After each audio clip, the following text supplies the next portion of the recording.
Assalamualaikum warahmatullahi wabarakatuh. Ketemu lagi dengan saya dalam channel Guru Sejarah. Kali ini saya akan membahas tentang pelajaran sejarah mengenai sumber sejarah di kelas 10 SMA. Nah, kita lihat dulu di sini ada peta konsep untuk memudahkan kita dalam pembelajaran. Nah, sumber sejarah di sini yang dipelajari yang pertama adalah mengenai jenis-jenis sumber sejarah. Nah, jenis ini meliputi ada berdasarkan sifatnya, ada berdasarkan bentuknya, kemudian ada bukti dan fakta sejarah sampai kelebihan dan kekurangan sumber sejarah. Baik, kita lanjutkan, kita bahas satu persatu dari peta konsep tersebut. Nah, yang pertama dilihat dari pengertiannya dulu. Pengertian sumber sejarah dari beberapa ahli, saya ambilkan ada 3 ahli, adalah Muhammad Ali, ada Sidi Ghazalba, dan Muhammad Yamin. Mereka mempunyai pengertian sejarah masing-masing. Nah, yang pertama dari Muhammad Ali sendiri mengatakan bahwa sumber sejarah adalah segala sesuatu yang berwujud maupun tidak berwujud serta berguna bagi penelitian sejarah Indonesia sejak zaman dahulu sampai sekarang. Kemudian yang kedua ada Sidi Ghazalba mengatakan warisan yang berbentuk lisan, tulisan, dan visual. Dan ketiga dari Muhammad Yamin yaitu kumpulan benda kebudayaan untuk membuktikan sejarah.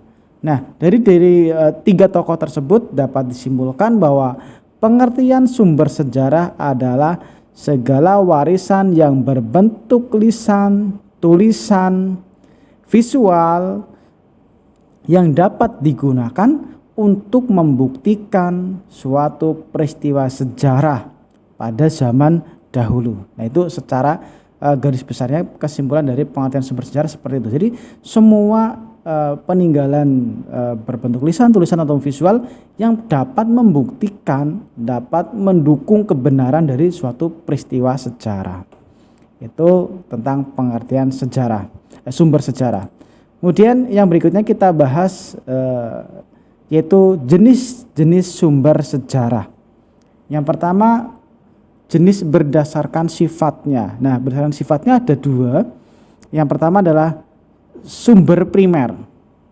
Sumber primer atau juga sumber utama atau yang pertama, sumber yang paling utama dan pertama.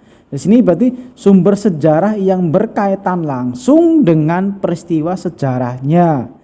Nah, berarti berkaitan langsung dengan peristiwanya itu yang berkaitan dengan peristiwa zaman dulu. Di sini dicontohkan adalah pelaku, saksi sejarah, prasasti, naskah, dokumen, candi, dan fosil. Nah, itu otomatis contoh-contoh yang termasuk sumber primer, langsung berkaitan dengan peristiwa sejarahnya. Nah, tanpa harus melalui tahapan-tahapan lainnya ataupun pihak lainnya. Kemudian yang kedua di sini ada sumber sekunder atau sumber kedua. Berarti sudah mulai tahap ada campur tangan dari orang lain. Nah, di sini bisa dikatakan yaitu kesaksian dari siapapun yang bukan berasal dari pelaku, saksi, ataupun benda peninggalan dari sebuah peristiwa. Ya, berarti tidak secara langsung. Nah, kesaksian tidak secara langsung. Nah, sini dicontohkan kayak misalkan kalau sumber lisan ini ada anak dari pelakunya. Kalau pelaku itu primernya, kalau anaknya sudah ke anaknya, ke cucunya, ke tetangganya dan sebagainya sudah termasuk sumber sekunder. Nah, atau anak dari saksi sejarahnya itu juga sekunder. Tapi kalau saksinya itu primer, tapi kalau sudah ke anaknya, ke tetangganya, sudah mulai tahap yang lainnya itu sudah sekunder. Yang sumber tertulis misalkan buku hasil penelitian, catatan-catatan yang tidak sejaman dengan peristiwa sejarah, itu termasuk sumber sekunder. Nah, bisa dipahami ya? Oke, kita lanjutkan. Yang berikutnya di sini adalah berdasarkan bentuknya. Nah, berdasarkan bentuknya di sini ada sumber tertulis. Nah, berarti sumber itu berbentuk tulisan. Ya, di sini disebutkan sumber sejarah yang diperoleh dari peninggalan-peninggalan tertulis suatu peristiwa sejarah. Contohkan di sini ada prasasti, dokumen, naskah, piagam, babad, surat kabar, tambo, dan lainnya. Nah, ini Contohnya, pokoknya yang berbentuk tulisan. Nah, terus di sini ada pertanyaan, babat itu apa Pak?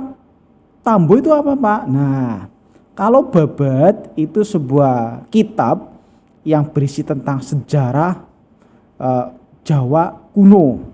Nah, ini memang berasalnya kebanyakan dari Jawa nih kalau babatnya, berarti mengisahkan tentang peristiwa-peristiwa sejarah di Jawa kuno yang bukti-bukti sejarahnya itu sesuai pada bukti sejarah pada zamannya. Nah, kadang mungkin kalau babat ini bukti-bukti sejarahnya kadang tidak masuk akal karena masih berkaitan dengan namanya hal-hal mistis dan gaib dan sebagainya. Nah, kemudian kalau Tambo itu adalah karya sastra yang berasal dari Minangkabau atau dari Sumatera, ini berkaitan menceritakan tentang asal usul sesuatu. Nah, seperti itu. Itu Tambo.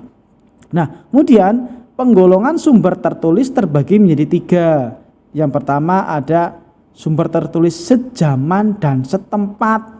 Nah, berarti sumber sejarahnya yang tertulis itu ditemukan itu sejaman dan setempat. Nah, tempatnya sama. Nah, jadi contohkan misalkan ya, kayak ketika seorang sejarawan akan menulis tentang peristiwa proklamasi, otomatis menggunakan sumber sejarah berupa teks proklamasi. Nah, teks proklamasi otomatis kan ditemukannya juga sejaman dengan peristiwanya, yaitu proklamasi.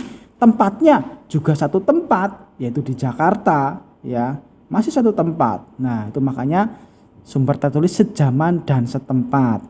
Yang kedua, yang B ini, sumber tertulis sejaman tapi tidak setempat. Satu zaman tapi tempatnya berbeda, ditemukannya sumber tempatnya berbeda. Nih, dicontohkan ada prasasti Nalanda. Ini adalah prasasti yang ditemukan di wilayah India. Tapi di sini untuk menulis sejarah tentang kerajaan Sriwijaya.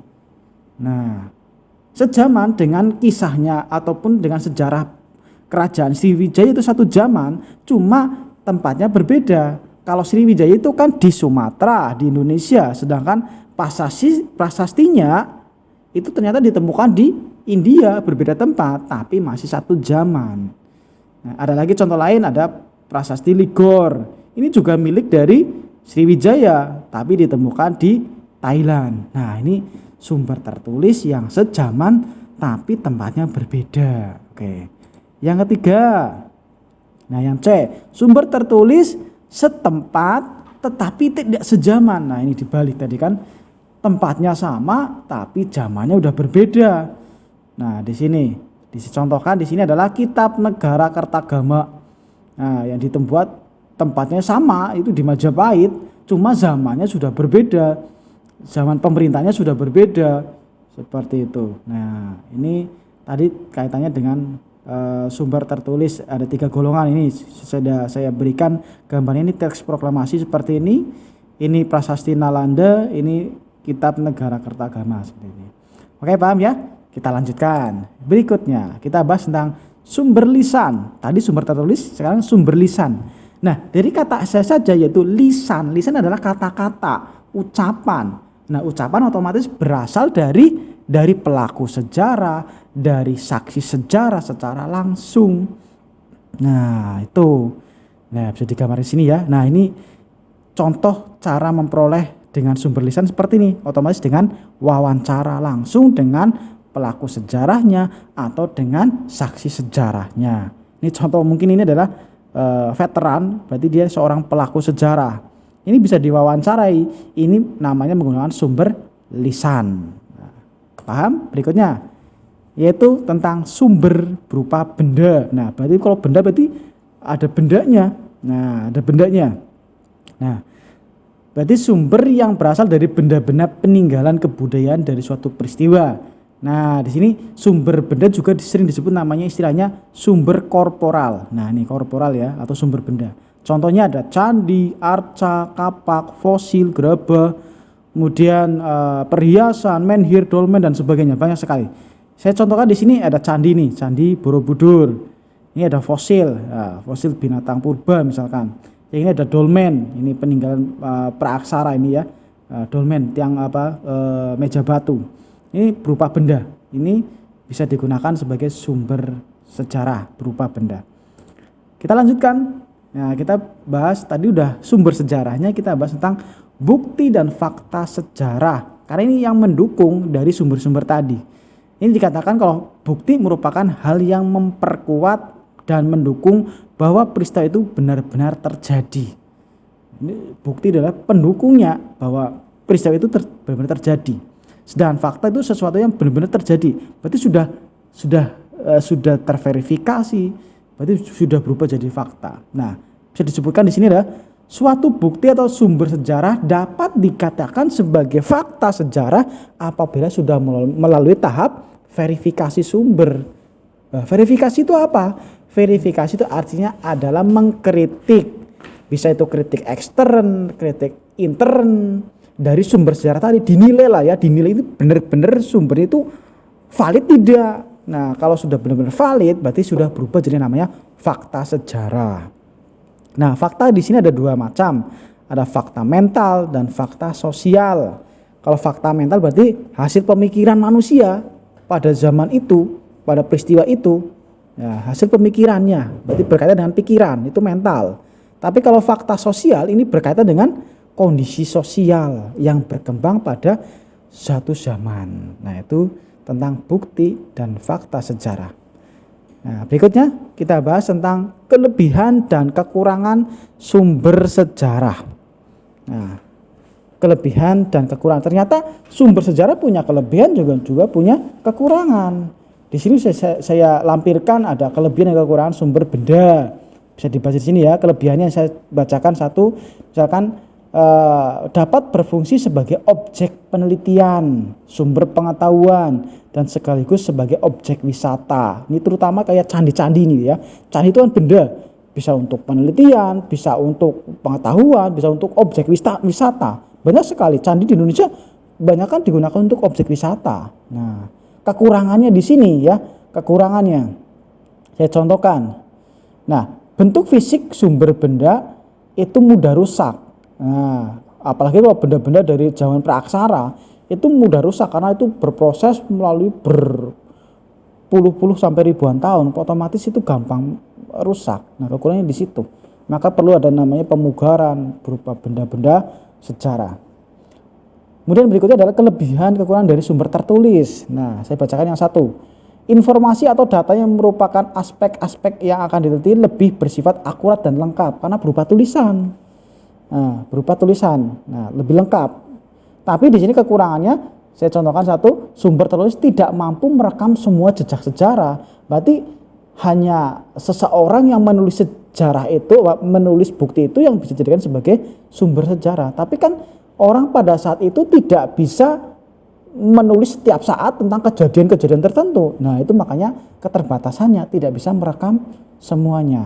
Nah, berikutnya yaitu kelebihan dan kekurangan sumber lisan. Nah, di sini kelebihannya di sini pengumpulan data dapat dilakukan dengan adanya komunikasi dua arah. Berarti langsung dua arah. Kita dapat mewawancarai pelaku sejarah, mewawancarai saksi sejarah secara langsung, dapat dikonfirmasi secara langsung.